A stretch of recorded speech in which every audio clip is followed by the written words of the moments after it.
The feeling, the power, the love, the fury, the passion, the energy of pro wrestling is finally back. I can't even put my thoughts and feelings into words right now, man, because I'm feeling all kinds of emotions right now. But most importantly, what I'm feeling right now is how much I love professional wrestling, why I fell in love with professional wrestling in the first place. And this show, AEW All In Texas 2025, gave me the best possible reminder. Was the show perfect? Absolutely not. This show did have its flaws.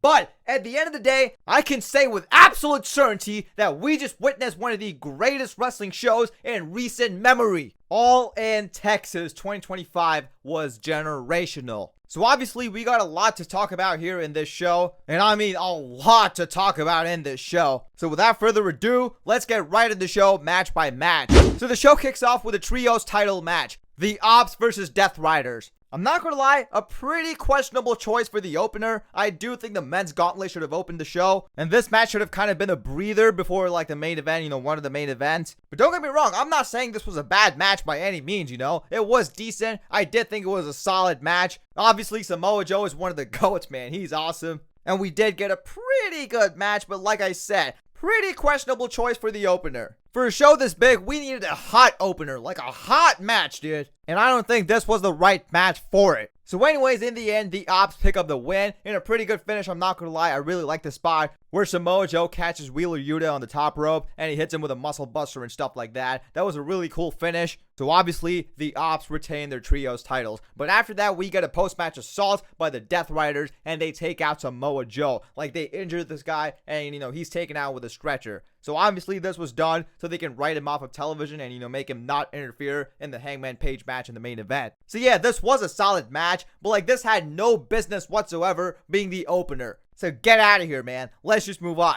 Anyways, then we get the men's casino gauntlet match. It starts off with Mark Briscoe and MJF. I think they were the perfect guys to start off this match. So yeah, that was really good. And yeah, we got a great match out of this. We got Ricochet in there after that. We even got Mystico. And this was really funny, man. So Mystico was like pointing at the crowd and stuff like that, thinking they were going to sing a song. But not a single soul in that stadium knows Spanish. So yeah, that was pretty funny. So yeah, then we got a lot of other guys like Brody King. We get Roderick Strong. We get Beast Mordos. Juice Robinson returns looking like Bo Dallas. So yeah, that was pretty funny. And yeah, this was a solid match, but the problem is there was not enough surprises. This match just kind of lacked that feeling, It just needed more of the, more of the, that's what it needed. It needed that feeling, but it just kind of lacked that. It was kind of bland, but at the end of the day, this was a really good match. We had some real good talent in here, and obviously AEW's roster is stacked. AEW has the best wrestling roster in the entire world. So yeah, seeing a lot of these talent in the ring was awesome. We got a good match, but like I said, it was kind of bland. We needed more surprises. It just lacked that feeling. But luckily, we got the right winner. MJF wins the match, and he's guaranteed a world title shot. I think MJF is the perfect guy for this. Let's not waste it like last year. We wasted it with Christian Cage with that stupid booking with, Adam Copeland and John Moxley. So let's not do that again. Let's actually do it right this time. With that being said, let's just move on. So anyways, then we see Adam Cole, baby. So Adam Cole announces that he was not clear to compete in the match tonight. So yeah, that's really sad. He just came back from an injury too, so seeing him go out already, it's really sad, man. It really is. And the fact that he said health issues and didn't really specify what it was really has me worried. I hope it's not anything serious, too serious. I hope he's going to be back real soon, man. But most importantly, I just hope he's going to be healthy. Get well soon, Adam Cole. So anyways, then we see the match that Tony Khan is booked as a replacement. We see Kyle Fletcher versus Daniel Garcia versus Dustin Rhodes versus Sammy Guevara in the year 2025. What the hell is going on here, man? So yeah, anyways, yeah, this was kind of a stinker, I'm not gonna lie. It was mid, I did not care about this. This was a piss break. Why was Sammy Guevara in this match? Did they really not think of anything even remotely better? Well, was this really the best thing they could come up with? Sammy Guevara, are you kidding me, man? Get out of here. And the fact that the porno star Kyle Fletcher didn't even win. Dustin Rhodes won the match. That was shocking. I was shocked. I was surprised. But come on, man. when is Fletcher gonna win a title? So yeah, I was kind of pissed when it happened, but then I did a little thinking, and I kind of get it. This was Dustin Rhodes' hometown, of Texas. So yeah, they wanted to give him his hometown moment in the stadium. So yeah, it kind of makes sense. And this was Dustin Rhodes' first ever singles title win ever since 1990 something. I don't even know. So yeah, that was a pretty cool moment for Dustin, I'm pretty sure. So I can't really hate on this. Congrats, Dustin Rhodes, but you're gonna have to do the job to Kyle Fletcher real soon, buddy. So yeah, with that being said, let's just move on. Then we get Will Osprey and Swerve Strickland versus the Young Bucks. So if Swerve and Osprey win, then Young Bucks cannot be the EVPs anymore. But if Young Bucks win, then Swerve and Osprey can't challenge for the world title for a year. So big stakes, big fight feel. I was really excited for this. And wow, dude, they delivered. What a match, dude. Just what a match. I loved every single second of it. I'm probably even going to go back and rewatch this match. It was just crazy. It was awesome, dude. Just straight up awesome. Obviously, that's what I expected. Because Swerve and Osprey, man, they're just too good, man. They're just too damn good. If they're not next in line for the AEW World Championship, I don't even know what Tony Khan is doing, man. And the Young Bucks, here's the thing about the Young Bucks, man. I can't stand them sometimes, Whenever I see the Young Bucks, a lot of the times, 7 times out of 10, I absolutely hate them. And I want them off my TV as soon as possible. But man, you can't deny the talent, dude. They're so talented. They are really good in the ring. If you don't have the Young Bucks up there in the conversation of, greatest tag teams of all time, not just right now, greatest tag teams of all time, if you don't have the Young Bucks up there in that conversation, then you're just wrong, dude. It's not even like an opinion. You're just straight up wrong. These guys are one of the greatest tag teams of all time. And trust me, I'm not even a fan of the Young Bucks. I can't stand these guys. But god damn it, man, they're so talented. You just gotta respect it. So obviously, these 4 guys just went out there and killed it, man. So great match, great everything, and I really thought the Young Bucks were going to win the match, because I thought the story going into next year's All In is going to be about Swerve and Osprey not being able to challenge for the world title, for a year. So I thought that was going to be the story for, next year's All In. Swerve and Osprey going for the world title. But Swerve and Osprey win, so the Young Bucks are no longer EVPs. I'm not complaining. That was cool as hell. I loved every single second of it. Wow, dude, just wow. Let's just move on. Anyways, then we get the women's casino gauntlet match. Now, I'm not gonna lie, this did suffer the same as, the men's gauntlet match with, not having enough, surprises and stuff like that. Just didn't have that feeling, I mean, maybe it's because of me. Maybe it's because I don't know a lot of these people, Maybe that's on me. I'll admit that. But, I wasn't really feeling it in this match. I'm not saying anybody in there was being a bad wrestler, I think everyone was good. But unfortunately, it's I didn't know most of these people, so it's I just wasn't feeling it. So yeah, in a pretty okay match, Athena wins, and now she has a guaranteed world title shot. If I'm not mistaken, she was who, everybody was pushing to, face Mercedes at, this event. So yeah, I'm glad she at least won something. So let's just move on. So anyways, then we get the tag title match. The Hurt Syndicate versus the Patriarchy versus Jet Fly. This match was actually so much better than I thought it would be, man. I thought this was just going to be like a filler match, just a breather match that nobody's going to care about. But I was actually really entertained by this, dude. I really enjoyed this match. MVP on commentary, of course, just like the Gauntlet match. He's always great. And of course, I think Shelton Benjamin and Bobby Lashley have been killing it in the ring, man. So yeah, in the end, the Hurt Syndicate win the match. And by the way, I forgot to mention that FTR were in commentary after they, won a pre-show match. So they kind of stand up to the Patriarchy after the match, and kind of like a post-match assault. Not really assault yet. They were just kind of, doing a face-to-face. So then Christian Cage goes up to their faces, to the FTR's faces. And then Nick Wayne hits him with a kill switch out of nowhere. So yeah, Nick Wayne officially turns on Christian Cage. He's going to do the concerto on him. But then we hear, on this day, Adam Gauntlet is back. I grew up watching this guy, man. So yeah, every single time he's on TV, it's really special to me, So yeah, Edge is here, and he's here to save Christian. Or, is he really? Because he spent 2 minutes just straight up aura farming on the ramp. He's posing for the pyro and stuff like that. Kind of like what Jeff Hardy did. This is the funniest trope in wrestling. Whenever somebody's friend is getting beaten up in the ring and they come out to save them, instead of just running down the ramp to save them, they spend 2 minutes just doing their entrance on the ramp. So yeah, this is the funniest trope in wrestling. And it was really funny seeing Adam Copeland do that as well. Bro, your friend is about to get his skull crushed. Come on.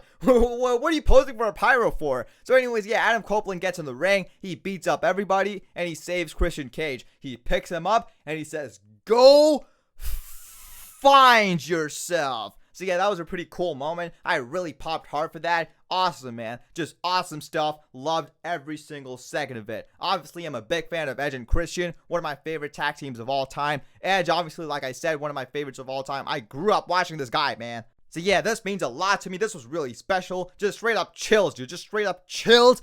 Let's just move on. Wow, dude. And now it's time for the final stretch of the pay-per-view. So first we get Toni Storm versus Mercedes Moné for the AEW Women's World Championship. Now obviously this match was exactly what you would expect it to be. Just a great match, straight up great match. No shenanigans, no nothing, none of that stuff. And I'm glad we got that. There isn't really much to talk about here because, like I said, it was just a, great match. I really did like it. But, the one thing that, really bothered me was that Mercedes Moné kicked out of like 3 pile drivers, in a row. 3 pile drivers in a row and Mercedes kicked out of it. That was kind of too much. That was kind of like, all right, man, come on. And I'm not going to lie, I think that's what kind of held back this match from a 5 stars. Because, you can't be kicking out of 3 pile drivers, man. Come on. So yeah, that was kind of crazy, but I thought, everything else was, really good. This was an overall great match. I really did enjoy it. It did live up to the expectations, but like I said, the pile driver spot was crazy, man. That should have not been in the match. If it wasn't in the match, then, this would just be perfect. So I think this was like a solid 4.25, stars. That's not bad at all, That's really good. That's great, as a matter of fact. So yeah, with that being said, Toni Storm wins. She retains her title. Obviously, the right decision. There's no reason why Mercedes Moné should get a 70th title. She has enough, all right? So yeah, this was the right call. Wow, everything except the pile driver spot. Let's just move on.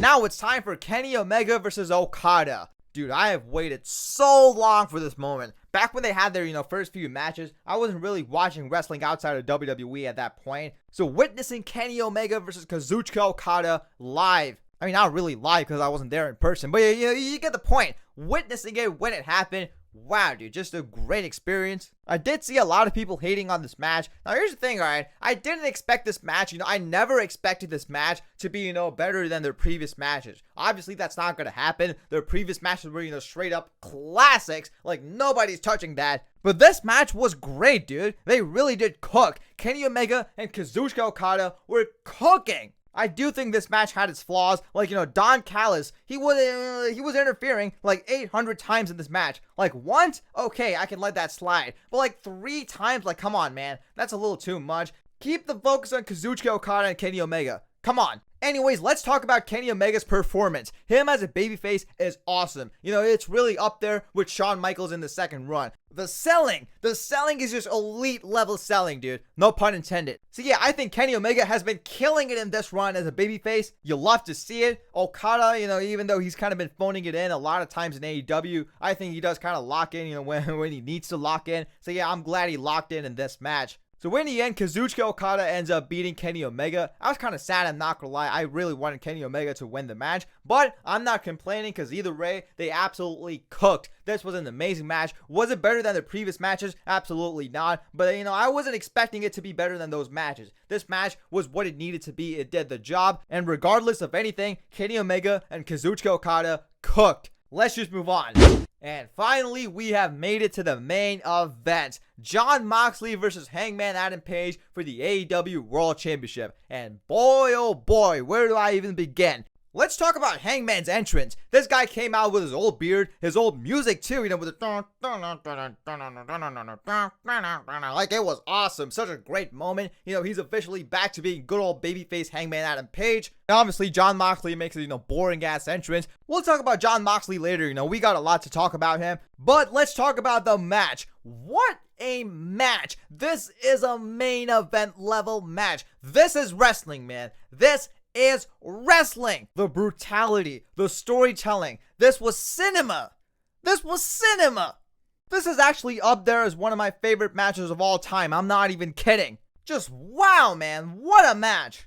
I like how the interferences didn't feel forced. We had Jon Moxley and, Hangman Adam Page actually cook in the ring for a while, and then we got to the interferences, and even that didn't feel kind of forced because, they came in, Wheeler Yuta and, what's his name, Claudio Castagnoli, and, they came in without the music. That's the most important part. When people are interfering in their matches, don't hit their music. It really ruins the flow of the match, and it only works like a handful of times, like Cody versus Roman, for example. It worked because the story actually called for it. But in a match like, CM Punk versus John Cena, it just didn't work. Hearing Seth Rollins' music hit, hearing Penta's music hit, hearing Sami Zayn's music hit, it really ruined the flow of the match. So I'm glad that they didn't do the same thing. I'm glad that they actually had the interferences feel organic. So first, Claudio Castagnoli, Wheeler Yuta, and Gabe Kidd come out, and they take out Hangman Adam Page. And then Will Osprey shows up to help Hangman Adam Page, but obviously he gets taken out as well because it's, 3 versus 1. Then we see Bryan Danielson. That was such a cool moment. Bryan Danielson is back with, the Blue Panther mask as well. So yeah, that was pretty fun. That was a cool moment. And then we see Darby Allin ascending from the rafters. That was so cool, dude. Literally the best possible way they could have done Darby Allin's return. So yeah, Darby Allin's back. Him and Danielson even the odds and take out the Death Riders. Then obviously the Young Bucks interfere,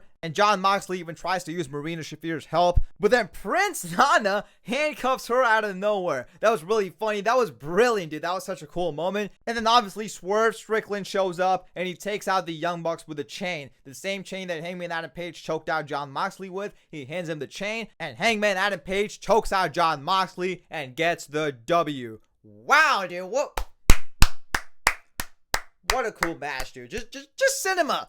This is cinema. Swerve Strickland ultimately being the guy that helps Hangman Adam Page, that was so cool. And the fact that Hangman Adam Page beat Jon Moxley the same way he beat him in the Texas Death Match at Revolution in 2022, I'm pretty sure. So yeah, that was really cool. Amazing callback. And what a match. This was a main event. This was a wrestling match. This is wrestling. This is wrestling, dude. Let's talk about Jon Moxley's performance in this match. Jon Moxley's so good, man. This whole run with the Death Riders has a lot of people convinced that Jon Moxley is a bad wrestler, and it's really sad because Jon Moxley is genuinely one of the best AEW has to offer. There's a reason why AEW always positions this guy as the face of the company most of the time, because he's just that good. His performance in this match was elite. He's such an underrated seller, by the way. I just got to get that out of the way. Jon Moxley selling immaculate. So yeah, props to Jon Moxley. Amazing performance, amazing match, and obviously Hangman Adam Page, dude. This moment, dude, I've waited so long for this moment. I've waited for Hangman Adam Page to win the AEW World Championship once again for so long, because Hangman Adam Page has been my favorite in AEW ever since the AEW started. His whole story with Kenny Omega and, the Elite, that was my favorite thing going on. But the title reign was just not good. They did not treat this guy right. So I've wanted another title reign for so long, and I'm glad we're finally getting it. So obviously the best moment of the night was when Hangman Adam Page took the belt out of the briefcase. And he finally showed it to the world. We're finally showing off that beautiful belt. What a moment. Like I said in the beginning, the feeling, the power, the fury, the energy, whatever the words I said, it's back. Pro wrestling is back. AEW this past month or so has really been reminding me why I love wrestling. And guys, this was a wrestling show. AEW set the standards. AEW raised the standards for a wrestling show. This is what a wrestling show is supposed to be like. So yeah, AEW's officially made me a full-time fan again. I'm really invested in everything they're going to do. And I can't wait to witness Hangman Adam Page's world title run. So that is it for AEW All In Texas. Like I said, was this the perfect show? Absolutely not. It did have its flaws. It did have some bad booking here and there. The pacing of the show was not good, and I do think the show went on for a little too long. But at the end of the day, the amount of great wrestling we got in the show, you just can't deny it. It was easily one of the best wrestling shows we've had in recent memory. I'm going to give this a 9.25 out of 10. Great stuff, man. Just all around great stuff. Because AEW is the home of professional wrestling. Anyways, with that being said, thank you so much for watching. I'll see you all in the next video. Peace out.